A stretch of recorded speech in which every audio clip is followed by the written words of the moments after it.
Le titre Christ roi, rien que ça évoque la puissance, la majesté, n'est-ce pas? Et pourtant, quand on y pense, l'histoire de ce roi-là, ce n'est pas vraiment une histoire de trône en or. C'est plutôt une couronne d'épines et un trône en bois de croix. Alors, comment est-ce qu'on en est arrivé là? Comment un titre royal a-t-il pu être à ce point retourné, redéfini de manière si radicale? C'est ce qu'on va essayer de décrypter ensemble. Qu'est-ce qui fait un vrai roi? C'est une excellente question et en fait elle est vraiment au cœur de tout ce qu'on va voir. Parce que cette même question, un peuple se l'a posée déjà il y a 3000 ans. Qu'est-ce qu'on attend vraiment d'un souverain? De la force ou de la sagesse? De la domination ou du service? Les réponses qu'ils ont imaginées à l'époque ont lancé une histoire tout à fait surprenante. Alors, pour bien comprendre d'où vient ce titre, il faut faire un sacré bond en arrière. On part 1000 ans avant Jésus-Christ, à une époque charnière où, après des siècles à vivre en tribus plus ou moins dépendantes, le peuple d'Israël se dit « il nous faut un chef, un seul ». Il faut imaginer la situation.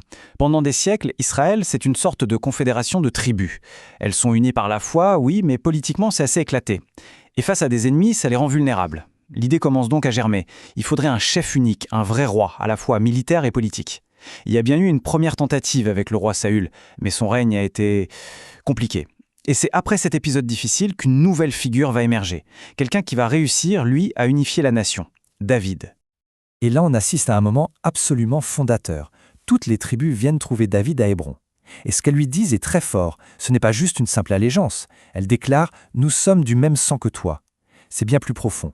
C'est la reconnaissance d'une identité commune et la certitude qu'en David, elles ont enfin trouvé celui qui peut les rassembler. Pour marquer le coup, on accomplit un geste très symbolique, l'onction. On verse de l'huile sainte sur sa tête. En hébreu, celui qui a été frotté d'huile, ça se dit Machia, le Messie. Ce n'est pas juste un couronnement politique, c'est une mission divine. David doit guider et protéger son peuple, exactement comme un berger prend soin de son troupeau. C'est ici que naît l'idéal du roi pasteur. Voilà, l'idéal est posé. C'est magnifique sur le papier. Un roi pasteur, choisi par Dieu, pour unir son peuple. Sauf que, et c'est là que toute l'histoire se complique, cet idéal va se heurter de plein fouet à la dure réalité. Parce que, soyons francs, même le grand roi David, malgré tous ses succès, était loin d'être parfait. Et ses successeurs, encore moins. L'histoire de la monarchie en Israël, c'est une longue suite de déceptions, de divisions, d'échecs. Le rêve du roi parfait semblait s'éloigner de plus en plus. Et pourtant, ce qui est fascinant, c'est que l'échec des rois n'a pas détruit l'espérance. Au contraire, il l'a transformée. Le titre de Messie n'était plus seulement le souvenir du passé, c'est devenu une attente brûlante pour l'avenir. L'espoir qu'un jour un vrai descendant de David incarnerait enfin cet idéal. Et petite info linguistique essentielle, quand ces textes ont été traduits en grec, le mot hébreu Machia est devenu Christos, d'où le mot Christ. Allez, on fait un bond en avant de 1000 ans. On arrive à une scène qui va dynamiter toutes les attentes. Sur une colline, un homme est crucifié. C'est ici même que l'idée de royauté va être complètement retournée, redéfinie. Autour de la croix, tout le monde le provoque, et chacun le fait selon sa propre logique. D'abord, les chefs religieux. Pour eux, le Messie, l'élu de Dieu, doit être puissant, capable de miracles. Alors ils le raillent. Si tu es le Messie, sauve-toi. Son impuissance, à leurs yeux, est la preuve que c'est un imposteur. Puis viennent les soldats romains. Eux, leur moquerie, elle est politique. Un roi, ça commande des armées, ça ne se laisse pas clouer sur un bout de bois. Leur logique, c'est celle de la force brute.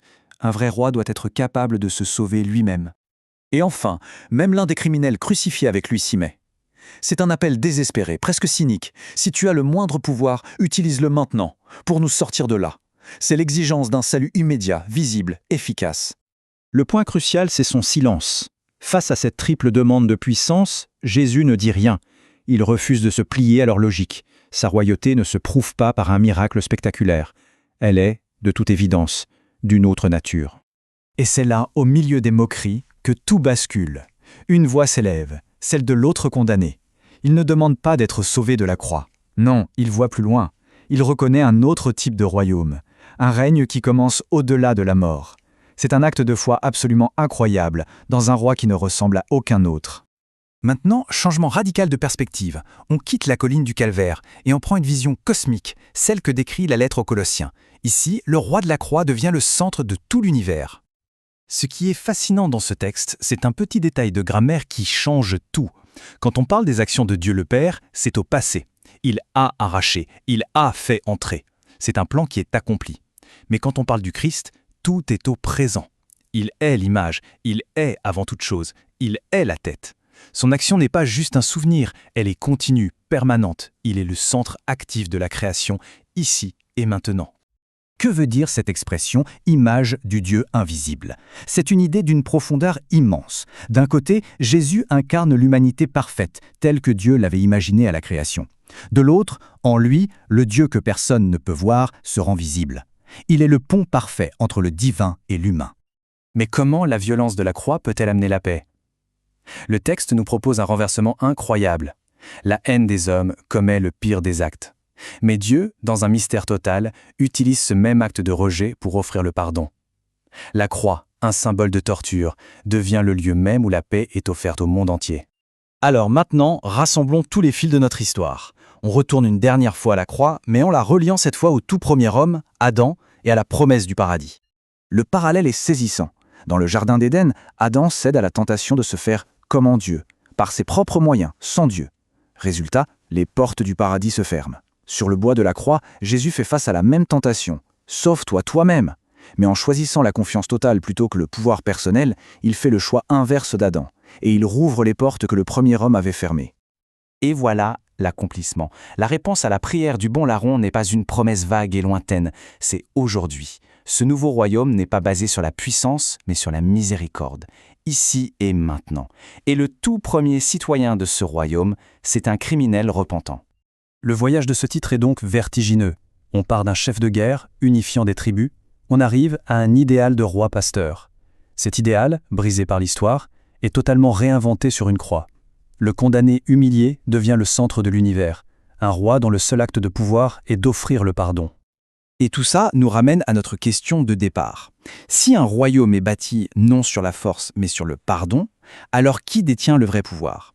C'est une question qui remet en cause toute notre conception de l'autorité, une idée sur laquelle je crois il est bon de méditer.